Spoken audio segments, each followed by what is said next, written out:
Las 5 menos 5 minutos seguimos en directo. Hablamos hoy de libros, muy especialmente hemos dedicado el programa hasta el momento a la literatura en este Día del Libro. Y además ahora vamos a hablar de un libro como es El contrabando en Baztán, contado por sus protagonistas. Es el libro que tengo en mis manos. El escritor, historiador Pedro Esarte nos acompaña y el escultor, el artista Pello Iraizoz también está hoy en el plató de Me Importas Tú. Vamos a hablar, bueno, del contrabando en Baztán. 1000 historias, ¿no?, en torno a esta práctica que duró muchos años y que ya prácticamente ha desaparecido en este precioso valle del norte de Navarra. Pedro Esarte, ¿cómo está? Buenas tardes. Hola, buenas tardes. Gracias por su compañía, Pedro. Igualmente. Pello Iraizoz, ¿qué tal? Buenas tardes. Hola, buenas tardes. Gracias también por acudir hoy a nuestro programa en este Día de las Letras, ¿no, Pedro? Eso. Un día interesante para los lectores y para los escritores, ¿no? Eso esperamos. Efectivamente, El contrabando en Baztán, contado por sus protagonistas. Es un libro que tiene 1 año y medio más o menos de vida. ¿Cuántas historias en torno al contrabando en Baztán, ¿no? Si hubiera que rescatar una, quizá la que a usted le haya llamado poderosamente la atención, Pedro, ¿con cuál nos quedamos? Bueno, historias tantas como personas. ¿Cuál me ha llamado esto? Más que llamarme la atención una concreto, es la forma en que se desarrolla todo el tema, que es partiendo ya de unos años de hambre, que se monopoliza el extraperlo, están las cartillas de racionamiento, está el pan que se abre el pan para mirar si tiene cagas de ratón, para quitarlas, me ha ocurrido a mí mismo. Después ya viene una época en la que la gente empieza a traer pan de Francia. A pesar de haber sido la guerra más tarde, hacían un pan blanco que envidiábamos los que eso. Yo he comido chuscos de soldado que eran mejores que el pan que nos daban de racionamiento. Pero bueno, conocí las cartillas de racionamiento y de ahí se pasa al extraperlo, es decir, a ir contra la ley interior, como ocurre pues con nosotros, que éramos, o sea, teníamos una charcutería y de la charcutería pues exportábamos en el tren que había, se exportaba debajo del carbón, se exportaba desde corderos hasta chistorra, hasta pasta de chistorra, porque la embutían después allá. Entonces pasas de esa época de hambre a una ya en la que buscas un complemento para vivir y para desahogarte. Y ahí es donde donde se pasa del extraperlo al contrabando. Y ese contrabando va saliendo conforme se van abriendo fuentes de mercado, o sea, de que ya en España y en Navarra se practica más ya el dinero, ya rueda más el dinero. Y en esa rueda de dinero es en el que entra el contrabando. Es decir, la posibilidad de comprar más barato o comprar cosas que no hay en este momento aquí y se necesitan. Sí. ¿Cómo se vive la historia del contrabando en Baztán? ¿Se habla de ello con naturalidad? ¿Se puede decir que ha desaparecido totalmente en la actualidad o que hay un fin del extraperlo y del contrabando? La mejor anécdota que tengo yo sobre eso es la de que muchos me pidieron que pusiera un sinónimo, pero que no pusiera su nombre, y resulta que de repente cuando nos hizo la entrevista el periódico Berría, estaban diciendo cada uno lo que habían hecho con sus nombres y apellidos. Y cuando yo les advertí que estaban dando los nombres que no habían dado antes, ya no importa nada. O sea, se quedaron satisfechos personas que dudaban de haberme dado sus nombres o no darme. Es decir, yo he encontrado una generalidad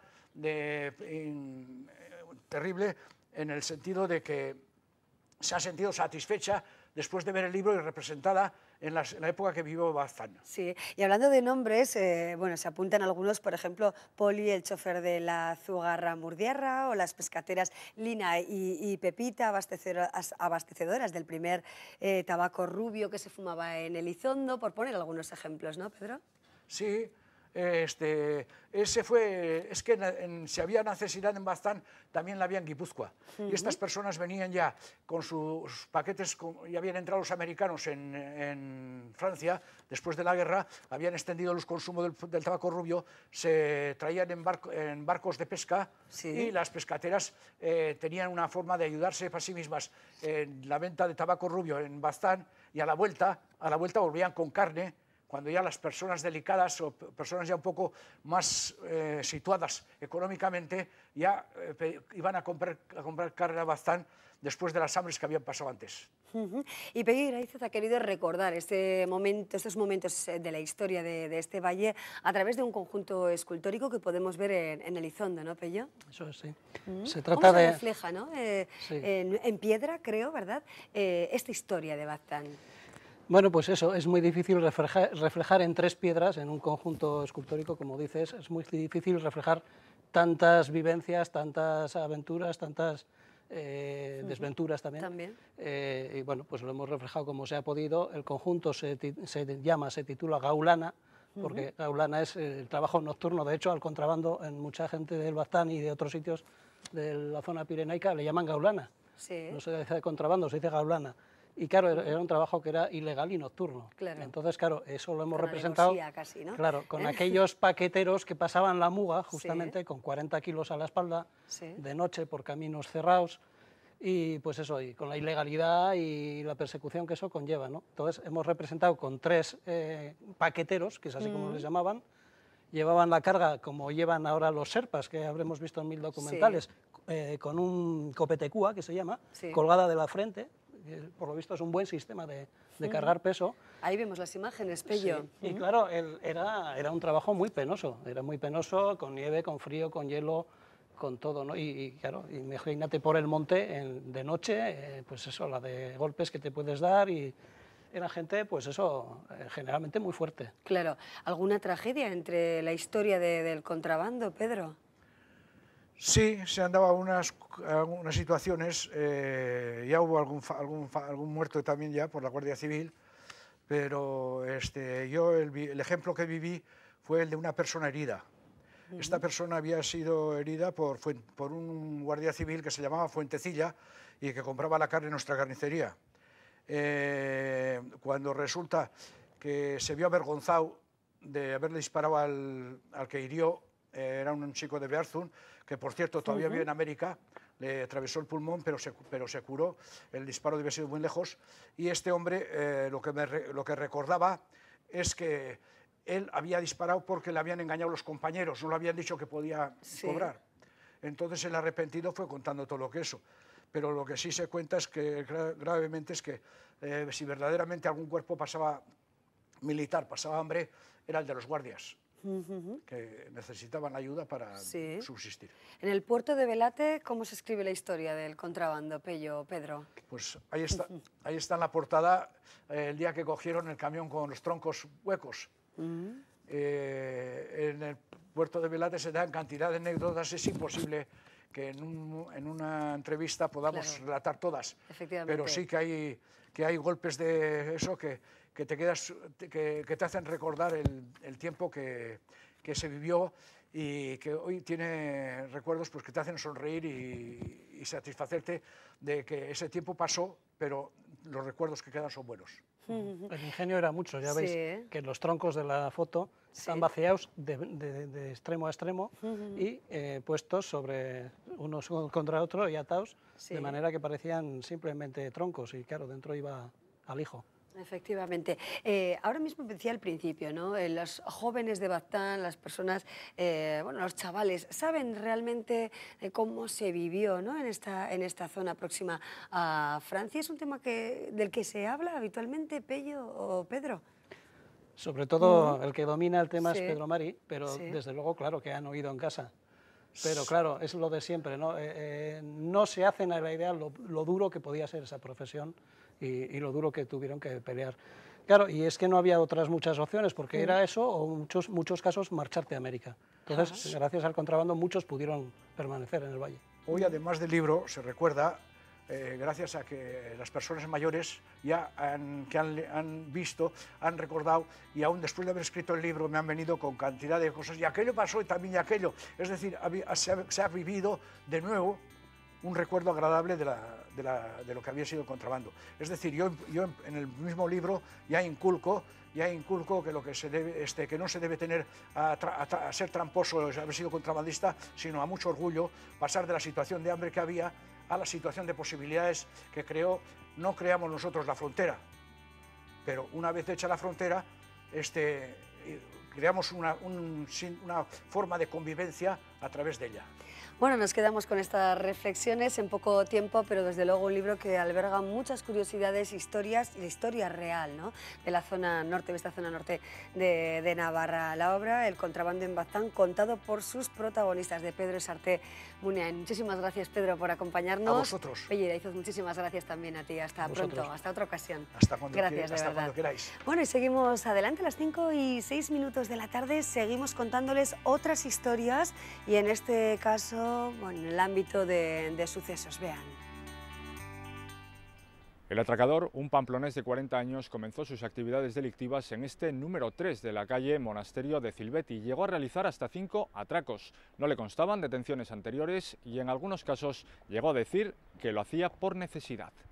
Abordaba a sus víctimas a la salida del ascensor, en el descansillo de la escalera e incluso antes de que las mujeres entraran al portal. Las asaltaba empleando un arma blanca, bien navaja o bien un cuchillo, y les exigía que les entregara dinero y las carteras. En alguna ocasión pues se le ha llevado las tarjetas de crédito, a las cuales les exigía también un secreto. Tras el atraco llevado a cabo en el barrio de San Juan el viernes por la tarde, el atracador se desplazó hasta el barrio de Iturrama. Allí realizó 2 atracos durante la tarde del sábado. En los 2 barrios donde se han producido los atracos, pocos se han enterado de la noticia. Los vecinos manifiestan que viven sin miedo. Miedo no, precaución sí tenemos que tener, ¿eh? Precaución sí. Nada, es una zona muy tranquila, vamos, o sea, solo estudiantes. Hay incluso quien dice entender al atracador. Si me pide perdón y tal, oye, pues cojo y le doy lo de la cartera, ¿vale? Si tiene mucha necesidad se puede entender. Como siempre en estos casos, la policía nos enumera algunas recomendaciones que, pese a ser repetitivas, no dejan de ser importantes. No hay que facilitar la entrada al inmueble de aquellas personas que no conozcamos, en principio, y tampoco hay que favorecer el hecho de entrar con personas desconocidas a lo que es el inmueble, ¿no? El atracador fue detenido el domingo por la tarde por 2 agentes de paisano de la Policía Municipal de Pamplona. Hoy ha pasado a disposición judicial. Bueno, pues esa es la historia que les contamos. Ahora cambiamos totalmente de panorama. Nuestra tarde hoy es vertiginosa y tengo en mis manos un pañuelico de San Fermines que, bueno, la tradición dice que hasta el día 6 de julio a las 12 del mediodía no nos podemos poner, pero hoy creo que vamos a hacer una excepción porque vamos a hablar de una película en torno a los San Fermines, ese encierro en 3D. El productor de esta película, que se ha mostrado ya en el Festival de Málaga, entre los productores está Enrique Urdanoz, que nos ha hecho romper la tradición, ¿eh? Enrique, ¿qué tal estás? Hola, buenas tardes. ¿qué tal? Bueno, si yo me pongo... Yo también, sí, Usted por también, supuesto. Enrique, sí, o tú también. Sí. Bueno, bienvenida al programa, ¿cómo Muchas estamos? Gracias. Ay, da gusto, ponerse el pañuelico, Sí, ¿verdad? ahora fuera de época, ¿verdad? Efectivamente, se hace extraño. se hace raro, sí, desde luego. Rarísimo. Nos vamos a quedar al menos durante estos 10 minutos es divertido, con el pañuelico rojo. Bueno, en primer lugar, enhorabuena, hemos visto el tráiler de Encierro en 3D, creo que lo vimos ayer y lo vamos a volver ahora mismo a ver de nuevo. Es un minutito en el que nos vamos a hacer a la idea del trabajo que habéis realizado. ¿De acuerdo, Enrique? Muy bien. Lo vemos.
Un mundo rico en emociones épicas, seguramente es lo que muestra esta película documental.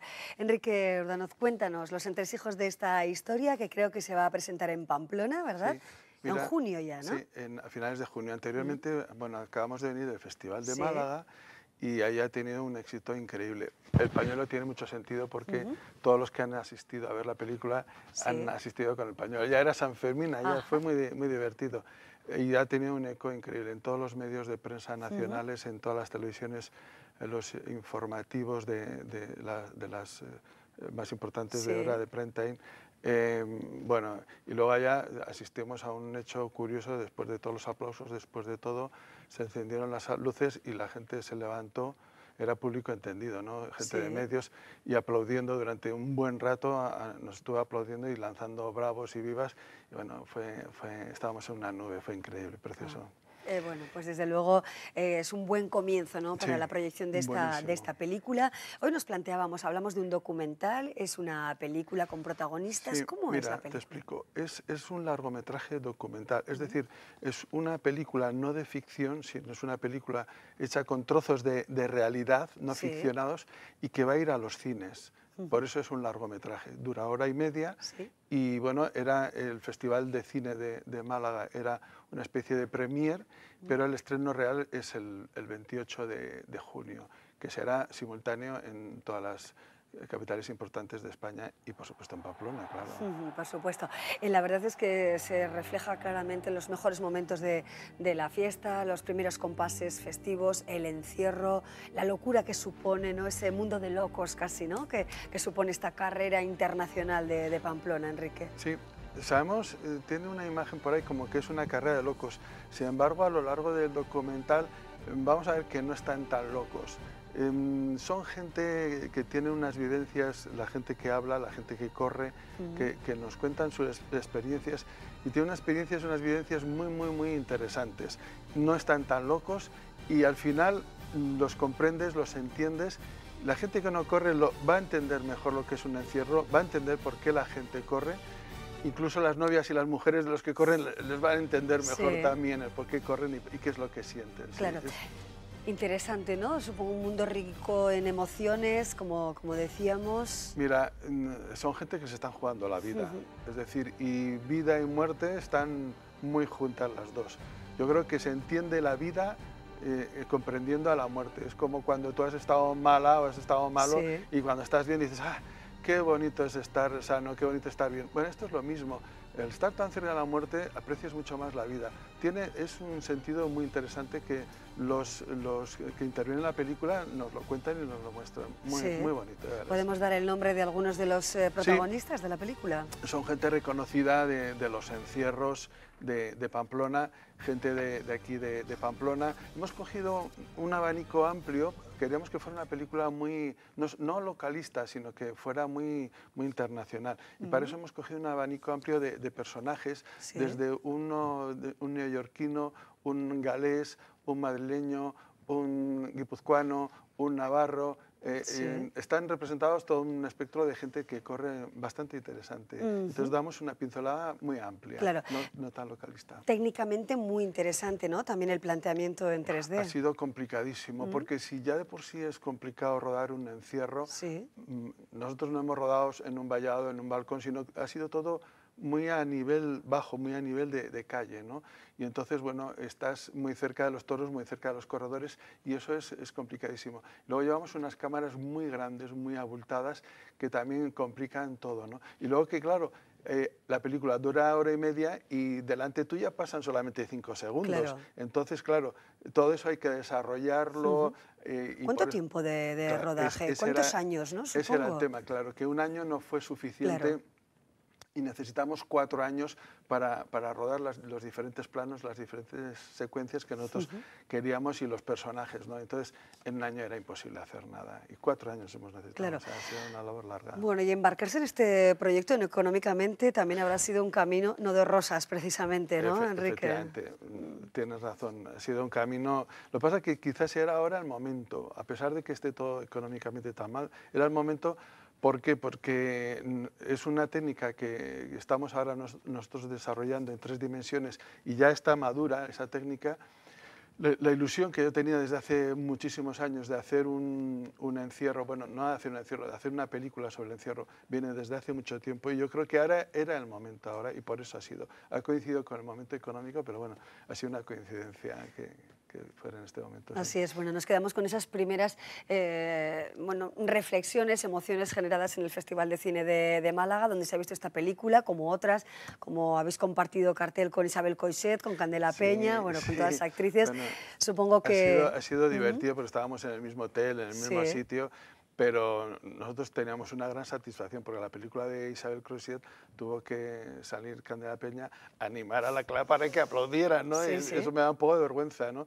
Y en Combustión pues también ha sido un poco tibias los aplausos. Sin embargo, a nosotros ha sido tan clamoroso, tan fuerte que vamos, casi sentimos vergüenza, ¿no? Bueno, nos alegramos, la verdad. 28 de junio. 28 de junio en unos cines céntricos de aquí de Pamplona. De Pamplona. Sí. Va a ser casi más que una película, porque va a estar durante todos los Sanfermines. Es decir, empieza el 28, estamos la semana previa de Sanfermines y luego va a estar durante todos los Sanfermines casi en una sesión continua, desde las 10 de la noche hasta las 10 de la... desde las 10 de la mañana hasta las 10 de la noche. Y entonces, bueno, la idea es que sea casi un acontecimiento más de los Sanfermines, que la gente no van a ver una película, sino lo que van a ver es una experiencia del encierro. Vas a vivir el encierro como nunca antes lo has vivido, totalmente inmersivo, con un sonido increíble, con imágenes en 3 dimensiones. Siente el encierro, quiero que sientas el encierro y que no te aburras, sobre todo, que sientas y que no te aburras. Y luego entender más a la gente que corre el por qué corre. Exacto, ¿no? Bueno, yo creo que nadie se puede aburrir viendo el encierro y mucho menos ya por el avance que nos habéis dado en ese tráiler de al menos un minutito. Se ve la fuerza que tienen las imágenes y la cercanía, ¿no? Y la emoción que tiene realmente, ¿no? Esta carrera de 850 metros en Pamplona. Enrique Urdanoz, estamos con gran interés, de verdad, gran deseo de ver la película completa. La veréis. Y seguro que también aquí va a ser un éxito, sin duda alguna. Yo creo que sí, en Málaga ha sido un éxito y estamos testeando y todo el mundo que no tenga nada que ver con el encierro está diciendo, bueno, esto es increíble, me encanta, le aconsejo a un amigo. Yo supongo que aquí en Pamplona nos va a llegar mucho más y la gente que hemos corrido, bueno, esos...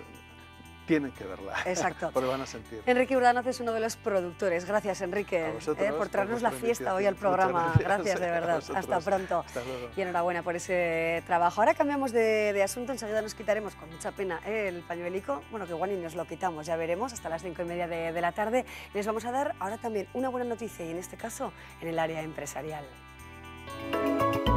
La Caixa patrocina esta noticia. Una buena noticia empresarial enmarcada en la Caixa, enmarcada en empresas que exportan, exportaciones que crecen un 2,3% en febrero y que frenan la caída del último año, un cambio que se debe al aumento de la venta de bienes de equipo e industriales. Sepan que Navarra exporta por valor de 635 millones de euros y despunta en países como Argelia. El sector de la automoción, con Volkswagen a la cabeza, empresa que estamos viendo ahora mismo, soporta el mayor peso de la actividad exterior. Pues ya ven, las exportaciones en Navarra que han cambiado la tendencia en febrero después de caer de forma consecutiva durante 11 meses en términos interanuales. Esta es la buena noticia del día.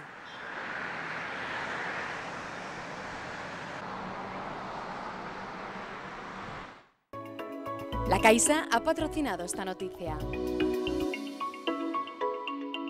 La buena noticia es que hoy estamos disfrutando del Día del Libro, en este 23 de abril, ese reconocimiento a las letras. Y precisamente les vamos a ofrecer ahora una recomendación literaria del escritor Ignacio Lloret. Del año 1923, ambientada como casi todas las de Willa Cather en Nebraska, en esas grandes praderas a las que la propia autora se trasladó en un momento dado con su familia, aunque ella era originaria de Virginia, y allí con su familia pues vivió la vida, digamos que dura, de los pioneros americanos. Ya ha entrado el siglo XX, pero todavía con esa dureza del campo y demás. Y ahí ambienta, como digo, sus novelas, y en este caso esta también, ¿no? Una dama extraviada. La protagonista es Marianne Forrester, que es una mujer, la mujer de un capitán. Esta pareja se instala en una de esas poblaciones perdidas de Nebraska, y ahí pues su vida y su personalidad contrasta con la gente que tiene alrededor, que son gente más o menos sencilla. Ellos son como una especie de figura o pareja, digamos, de referencia para el resto de sus vecinos por su carácter, por su formación, por su cultura. Y en la novela ocurre que esa vida y esa personalidad es observada por parte de un chaval joven que se llama Niels Herbert, que tiene en definitiva idealizada a esta mujer, a Marianne Forrester, porque es una mujer atractiva, culta, interesante, pero hay un exceso de idealización Y la novela, en definitiva, es un proceso de desmitificación de esa mujer. Hay un momento en que se desmorona esa figura de la mujer, que es idealizada por parte de Herbert, y tema, por otra parte, muy habitual en muchas novelas, ¿no? Se idealiza un personaje y en un momento dado se produce el derrumbe de esa figura, ¿no? En el momento en que Herbert descubre una serie de vicios o de hábitos de esta mujer que no le parecen correctos, y entonces esa figura se desmorona. Y es muy interesante todo ese proceso, en definitiva.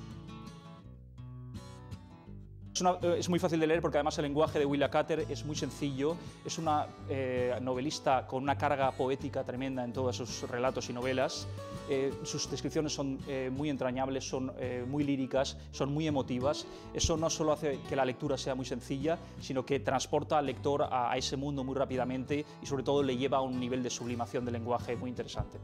He traído aquí un pequeño fragmento de uno de los capítulos, que es precisamente el momento donde se produce ese fin de la idealización del personaje, porque pues, descubre que esta vecina suya, Marianne Forrester, pues, tiene unas relaciones con otra persona. Este chaval estaba medio enamorado de ella, pero sobre todo la tenía muy idealizada, y en este momento pues, se le cae un poco del caballo del burro, ¿no? Antes de que se secara el rocío, para él la mañana ya era un desastre. Introduzco que él acaba de darse cuenta de que ha tenido una relación esta mujer, y entonces él se lleva una decepción, sobre todo porque además es una mañana en la que él va con un ramo de flores a regalarle a ella, con lo cual se termina todo, ¿no? Antes de que se secara el rocío, para él la mañana ya era un desastre, y todas las mañanas futuras, se dijo con amargura. Este día vio el fin de aquella admiración y lealtad que habían sido como un florecer en su existencia. Nunca podría volver a capturarlo. Se había ido, como la frescura matinal de las flores. La gracia, la variedad, la voz adorable, la chispa de diversión y capricho de esos ojos oscuros, todo aquello era nada. No era un escrúpulo moral lo que ella había profanado, sino un ideal estético.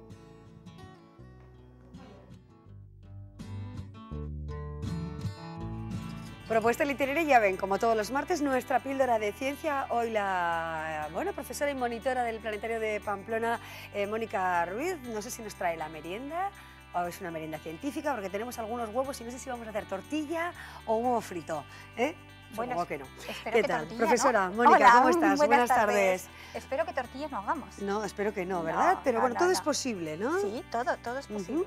Pero la idea no es el programa de gastronomía, porque estamos en el de ciencia. Eso es. Exacto, y tenemos nuestra píldora científica con los huevos como protagonistas. Exacto, vamos a trabajar con un elemento que es muy fácil para tener en casa, que cualquier niño puede tenerlo. Sí. Y es una serie de experimentos que suele gustar mucho para los niños y los padres, porque al ser un elemento fácil de tener, pues es muy fácil poder realizarlos. Ajá. Entonces, la primera, vamos a empezar, ¿no? Muy bien, adelante. Bueno, tendríamos un poco ahora la duda, esa gran duda de decir, bueno, he cocido unos huevos, tengo unos huevos crudos, unos huevos cocidos. Vamos a aprender a diferenciar cuáles son los huevos crudos a los huevos cocidos. Ajá. Entonces, ahora, por ejemplo, ¿sabrías a simple vista cuál es el huevo crudo y cuál es el huevo cocido? La verdad es que no. No, bueno, es complicado. Yo diría que todos son crudos, la verdad. ¿Cómo? Pero fácilmente. No hay diferencia, suelen sí, decir, aparentemente, ¿no? muy fácil, lo tiro al suelo y ya está, es lo más fácil de todo, ¿verdad? Bueno, pues aquí vamos a tener un par de huevos crudos, vamos a poner uno para que no se nos caiga, un huevo crudo y un huevo cocido. Sí. Vamos a intentar realizar un pequeño experimento que sería el siguiente. Yo voy a girar uno de los huevos, se observa perfectamente cómo está girando, y voy a girar el otro huevo. ¿Realmente qué diferencia hay? Es bastante, ¿verdad? Es decir, este huevo me cuesta mucho más girarlo. Y en cambio continúa girando. Continúa. ¿Por qué? Sí. Porque este es el huevo cocido. El huevo cocido, este es el huevo crudo y este es el huevo cocido. El huevo cocido lo que hace es un todo, es un conjunto. Entonces, al girar el huevo cocido, lo que me hace al ser un conjunto es muy fácil el giro del huevo. Y en cambio, el huevo crudo lo que hace es dificultarlo. ¿Por qué? Porque lo que hay dentro es líquido, ¿vale? Es algo mucho más compacto, con lo cual el giro es mucho más complicado. Voy a probar, Mónica. Sí, hazlo. A ver, 1 y 2. Vale, fácil. Y ahora lo vamos a parar, porque también habrá diferencia a pararlo, ¿verdad? Bueno, pues vamos a intentar parar un huevo. Un huevo, ahí, cocido, ¿vale? Vamos a intentar parar un huevo crudo. Rápido. Es mucho más rápido. Sin duda. ¿Vale? También nos ocurre. Bueno, así tenemos fácilmente identificable cuál sería el huevo crudo y cuál sería el huevo el huevo cocido. Eso ¿no? es. Ahí Bueno, y lo luego tenemos. tenemos aquí, Mónica, muchos utensilios, incluso vinagre, vasitos. ¿Qué experimento? Agua, Bueno, cuéntanos un poquito. Exacto. Ahora lo que vamos a hacer es, teniendo un huevo crudo, ¿dejaríamos a un niño jugar con un huevo crudo? Bueno, Lo mejor no, podríamos ¿no? dejar, pero mejor que no. Sí. Bueno, pues vamos a hacer que un niño juegue con un huevo. Así que vamos a utilizar un pequeño vasito, vamos a utilizar el huevo, Sí, lo vamos a llenar de vinagre, sí. ácido acético, que es el componente del vinagre con agua, lo vamos a ir llenando, llenando, llenando, Sí. ¿vale? Cubrimos Hasta el huevo, ¿no? todo, el huevo Todo. cubierto, bien cubierto, bien cubierto. Ahí lo Perfecto. tenemos. Muy bien, ¿qué nos va a ocurrir? Correcto. Bueno, nos va a ocurrir una Aquí cosa. tenemos el huevo y el vinagre. Lo vemos perfectamente, ¿verdad? Correcto. Nada más introducir el Sí. huevo en el vinagre, lo Sí. que ocurre es que empieza a haber unas pequeñas burbujitas. ¿Lo estás viendo? Sí, sí, sí. Vale, pues esa es la primera reacción. El huevo tenemos ahí y el Sí. vinagre es ácido acético. El ácido acético, que es el vinagre, en conjunto con Sí. el huevo, que es la cáscara del huevo, es calcio, Sí. lo que nos hace es una pequeña reacción, que son esas pequeñas burbujitas. Burbujas. Está produciendo dióxido de carbono, ¿vale? Y lo que me va a hacer es empezar a descomponer el huevo. Y cuando el vinagre... ¿En cuánto tiempo? En un par de días así. Sí. Pero bueno, como no vamos a estar un par de días... No creo, ¿verdad? no. vamos a estar un par de Tendremos que días. descansar también, Es ¿no? un poco difícil. Pero lo que voy a podríamos hacer- dejar en casa, ¿no? Sí, Así, lo 2 podemos días. dejar. Los niños lo que van a hacer es dejarlo Sí. ahí en casa, bien Perfecto. sumergido, sin ningún problema. Lo tapamos un poquito para que luego la cocina Claro. no nos huela a vinagre todo el Ajá, día. exacto. Y el resultado sería este, ¿vale? Aquí tenemos un huevo que ha Sí. pasado 3 días en vinagre. Lo hemos lavado un poco. Curioso. ¿Y qué ha pasado? Que la cáscara del huevo Sí. ha desaparecido. Ha desaparecido. Ay, a ver, Vale. voy a tocar la Tócalo, textura tócalo. un poquito. Qué gusto, ¿no? Sí, Parece un globito, es ¿verdad? como un globito. Sí, es sí. como una pelota. Bueno, es una Desaparece pelota la cáscara. que bota. El niño va a jugar con el... A ver, sigue siendo un huevo Sí, crudo dentro, sí. No hay que olvidarlo. Bueno, pero el niño puede ir jugando más fácilmente como si fuese una pelotita. ¿Y qué otra cosa nos podemos fijar que ha pasado en el huevo? ¿Qué ha pasado? Que aumenta de tamaño, Aumentado de claramente. tamaño, claro. Sí. El vinagre también tiene agua. Entonces lo que hace a través de la osmosis, pasa el agua del vinagre, pasa dentro del huevo. Por eso el tamaño del huevo nos ha aumentado. Pero, Perfecto. bueno, pues ahí lo tenemos. Tendríamos que darle un golpe muy perfectamente. fuerte, ¿no? Hombre, Para que... Si lo tiramos al suelo se nos va a romper. Hay que tener cuidado que esto siga siendo una pelota muy delicada. Nadie se merece eso, ¿eh? No, que desde tiremos luego huevos que a nadie hoy, ¿verdad? Pues aquí lo Bueno, tenemos, ¿no? ahí tenemos Desde un buen luego que no. experimento interesante, ¿no? No tenemos mucho tiempo, pero no sé si podríamos abundar en otra reacción. Pues como quieras, si quieres hacemos otro pequeño experimento y si no, te hago, para finalizar, cuando tú quieras, te Sí. hago un pequeño desafío. ¿Te Venga, un gusta? desafío ¿Sí? y terminamos, ¿Rápido? ¿de acuerdo? Venga, perfecto. Venga. Cuando hacemos los talleres, lo que me Sí. gusta es un poquito hablar con los niños y plantearles para terminar un pequeño desafío. Ajá. Entonces yo te voy a desafiar a lo siguiente. Tú vas a tener Sí. un pequeño chupito, ¿vale? Y yo voy a tener, pues, ¿cuántos? 5, tranquilamente. Mira, me voy a poner ahora un poquito chula y te voy a poner 6 vasos de Muy agua, bien. ¿vale? Sí. Bueno, ¿qué hacemos? Yo te voy a desafiar a una cosa. Yo me voy a llenar los 6 vasos de agua, que no lo voy a hacer, ¿eh? Sí. ¿Vale? Luego así, y te voy a llenar el tuyo con un poquito de agua. Muy Ahí. bien. Mi desafío es el siguiente. Yo te voy a desafiar a que soy capaz de beberme los 6 vasos llenos de agua antes de que tú te bebas ese pequeño vaso de chupito. Parece imposible, ¿no? ¿Lo harás o no lo harás? Pues yo creo que voy a Difícil. perder, ¿no? Bueno, ¿sí? ¿No te vas a beber tú el agua antes? Yo me voy a beber estos A los 6. 5. Bueno, claro, como no está lleno. Claro, exacto, te parece, sí, sí. pero bueno, imagínate sí, que los sí. tengo lleno, ¿vale? Sí, sí. Bueno, ¿de pues yo acuerdo? me voy a beber los 6 antes de que tú te veas ese. ¿Te parece bien? Muy bien. Solo te voy a pedir 3 pequeñas cosillas, ¿vale? ver. Primero, yo no voy a tocar tu vaso. Tú no vas a tocar ninguno de los míos. Sí. Y ¿qué te parece que ya que tengo 6, me dejas uno de ventaja? ¿Sí? Bueno. Venga, ¿no? Los niños suelen decir 1, no, 2 y 3, te dejo los que quieras. ¿Lo hacemos así? Yo me voy a beber los 6, que estarían llenos de agua, antes de que tú te bebas este, pero me das uno de ventaja, ¿de acuerdo? Ajá. Vale.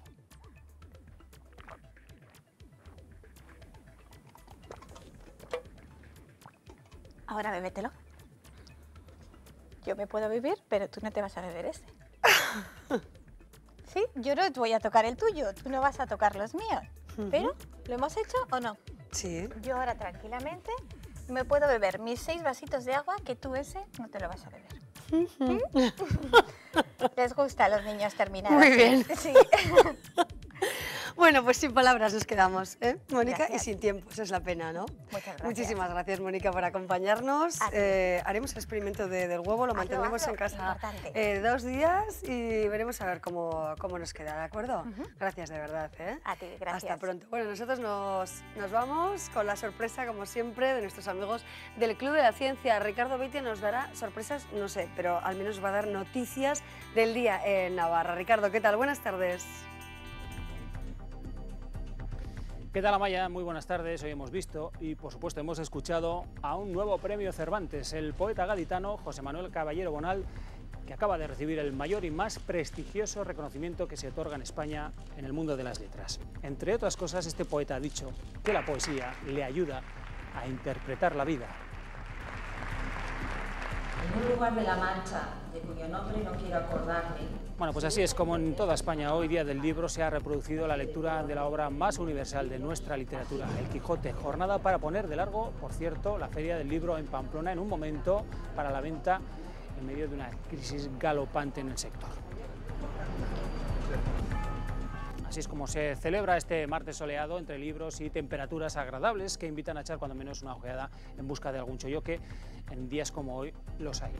Hoy no ha pasado más de lo que las imágenes muestran, por suerte, porque el accidente múltiple que se ha producido esta mañana en la Nacional 121 a la altura de Tulay podría haber sido un desastre. Un coche se salía de la vía, al parecer, para esquivar a otro que venía de frente y que ha invadido su carril. Volcaba. Detrás llegaba un grupo de motoristas británicos que no ha podido hacer nada por evitarlo. 2 motoristas y el conductor del vehículo siniestrado han resultado heridos de diferente consideración y trasladados en ambulancia al complejo hospitalario. Les seguía hasta el portal y una vez dentro les sacaba un cuchillo y les robaba lo que tenían. Esto ha ocurrido este fin de semana a 5 mujeres de los barrios de Iturrama y de San Juan en Pamplona. Se montó un operativo especial para dar con el atracador y se consiguió detenerle. En algunos casos, el propio atracador pedía perdón a las víctimas. Ayer el Parlamento Foral admitía a trámite la propuesta de todos los grupos, si recuerdas, de la oposición, salvo del Partido Popular, para expropiar pisos a bancos e inmobiliarias y facilitarlos a personas desahuciadas. La delegada del Gobierno, lo escucharemos a las 8:30 en el informativo, cree que es una cuestión electoralista. Y entre tanto, han sido detenidas en Zaragoza y en Murcia 2 personas vinculadas, al parecer, con una célula terrorista de Al-Qaeda en el norte de África. Ha sido, como decimos, en Zaragoza y en Murcia.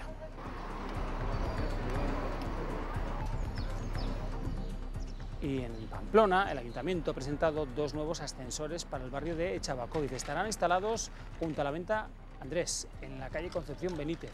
Con estos 2 nuevos ascensores, pendientes por cierto de presupuesto, habrá 9 en la ciudad.